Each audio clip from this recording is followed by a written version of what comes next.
Hi children. Again we are going to continue the physiographic divisions of India alone. Okay, because we are not completed that topic. In today's session you are going to learn about the Indian desert, coastal plains, islands, drainage system, everything. Okay. First we will move on to the Indian desert. Indian desert, the Thar desert. This only known as the Indian desert. Okay.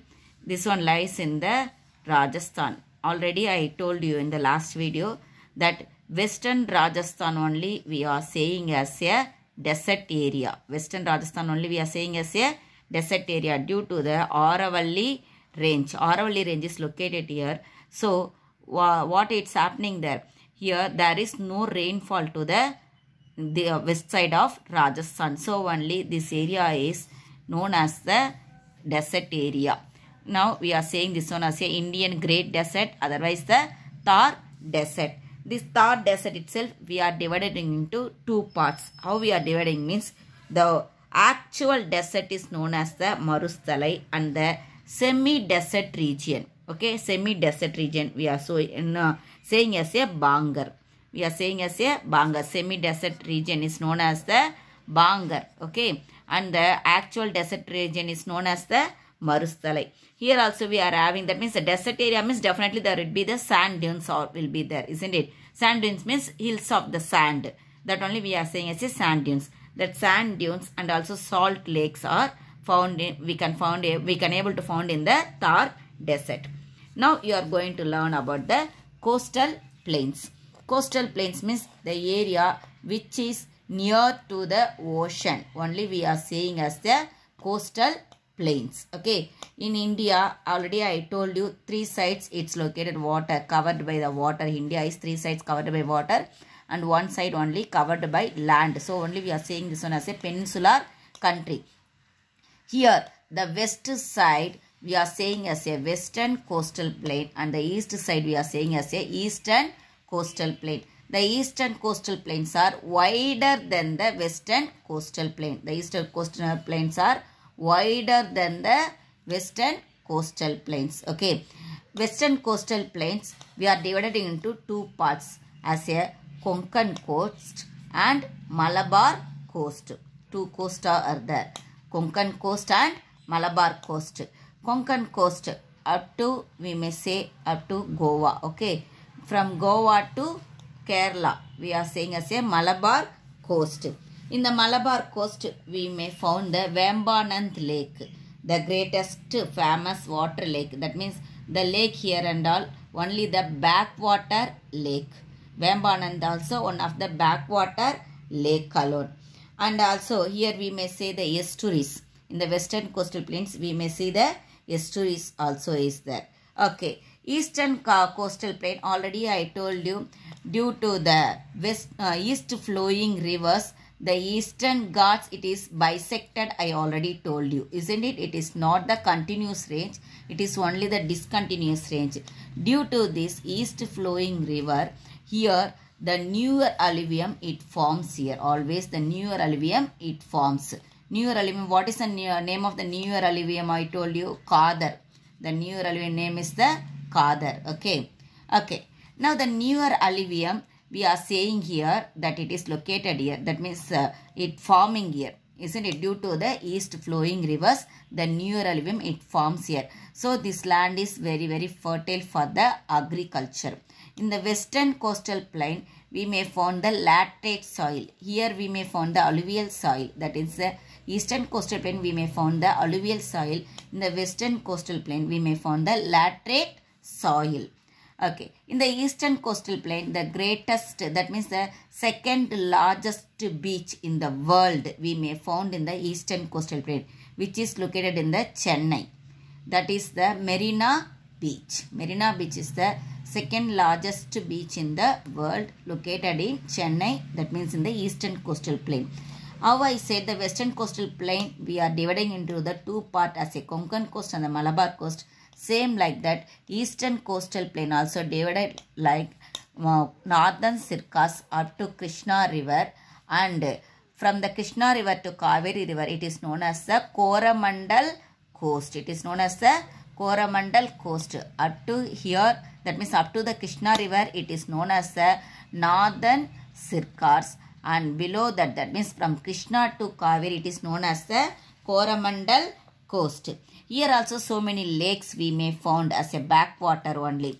Chilka Lake, it is the largest lake in India. Chilka Lake is the largest lake in India. And the Kolleru Lake, which lies between the Godavari and Krishna river. This one is the Kolleru Lake. This is also one of the famous lake. And the lake, Pulikat Lake, which is situated in the border of the Tamil Nadu and Andhra. In the border of the Tamil Nadu and Andhra, the Pulikat Lake, it is situated. This is also the backwater alone. These three are the backwater. That means a famous backwater lakes which may found in eastern coastal plain. Okay, children. Now we will move on to know about the islands. India has two major islands, Lakshadweep and Andaman and Nicobar Islands. These two are the major islands which is belong to India. That means apart from this one also we are having so many islands in India. Okay. First we will learn about the Lakshadweep Islands and the Andaman Nicobar Islands. Andaman and Nicobar Islands. Actually Andaman north side which is there, that one is known as the Andaman Islands, and the south side is known as the Nicobar Islands. The gap in between this one is known as the 10-degree channel. This is known as that means in between the Andaman and Nicobar, the gap is known as the 10-degree channel. The last point is known as the Indra Point. Okay. Now we are going to know about the Lakshadweep Islands. Lakshadweep Islands, here this one, here also we are saying this one as a pit island. How we are saying here pit island means only the bird century, uninhabited islands are in Lakshadweep Islands. That uninhabited islands are for the bird century. Okay, and it was named as the Lakshadweep in 1973. Lakshadweep Islands are separated from the Maldives Islands in the 8-degree channel. Here I said in the Andaman and Nicobar Islands, the Andaman Islands and Nicobar Islands, it is separated by the 10-degree channel. Here in the Lakshadweep Island and the Maldives Island, the gap is the 8-degree channel. That means it is separated. The Lakshadweep Island is separated from the Maldives Islands with the 8-degree channel. Apart from this, here we should know about the gulfs. Okay, Gulf of Mannar, the land which is, that means inside land we may say, due to the erosion of the ocean, the bend it, that means the base it is developed. Okay, that base only we are saying as a gulf. Here the south side which is known as the Gulf of Mannar. This one is known as the Gulf of Mannar. India is separated from Sri Lanka by the Pak Strait. India is separated from the Sri Lanka by the Pak Strait. Okay. Next, Gulf of Mannar I said. Apart from that one, we should know about the Gulf of Gambit. This one is the Gulf of Gambit. This one is the Gulf of Kutch. Gulf of Kutch. Here, Gulf of Gambit. Okay. These all the things you should know there. And inside the land, here alone we are saying this one as a Rann of Kutch. Gulf of Kutch. Outside area we are saying as a Gulf of Kutch, but inside area we are saying as a Rann of Kutch. Now you are going to learn about the drainage system of our country. India, we are having the two types of the river systems. Himalayan river system and the peninsular river system. This that means here only we are saying as a peninsular, isn't it? This and all everything comes under the peninsular river system. Okay. Here which are the rivers? It is originate from Himalayan mountain, that is known as the Himalayan rivers. And the rivers which is having the origination from the Western Ghats is known as the peninsular rivers. The Himalayan rivers are perennial rivers. That means the rivers will be having the water throughout the year.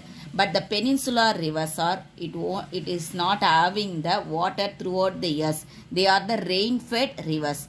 The Himalayan rivers are perennial rivers, but the peninsular rivers are only the rain-fed rivers. Okay, the Himalayan rivers we may say about the Ganga, Brahmaputra. Okay, Brahmaputra is, this one is the Brahmaputra. Okay, and the Ganga, this one is the Ganga river, Indus river. These are all the rivers which is originated from the Himalayan mountain. These are all perennial rivers. These will be having the water throughout the year. Ganga, Yamuna, Brahmaputra, Indus, everything Himalayan rivers alone. And we are coming for the peninsular rivers, means Narmada and Tapti. Already I told this Narmada and Tapti alone flowing into the Arabian Sea, western flowing rivers.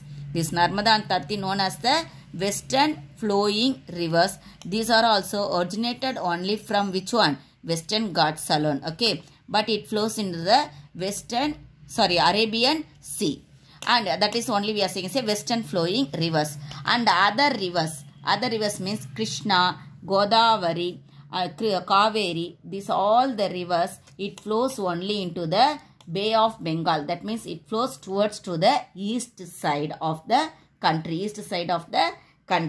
Here you know already the Krishna and Godavari, both the rivers, it will be having the most probably the water system there. That means the rain, due to the rain, they are saving the water throughout the year. In Kaveri also we may say, but all these rivers, they won't have the plenty of water. Okay, during the rainy season we may find the plenty of water here. This one is the Godavari, this one is the Krishna, Kaveri. Okay, here this one Mahanadi. These are all the rivers, that means the largest rivers we may say in peninsular plateau. Okay, peninsular plateau region. That is only we are saying this all the rivers are the peninsular rivers. Thank you children.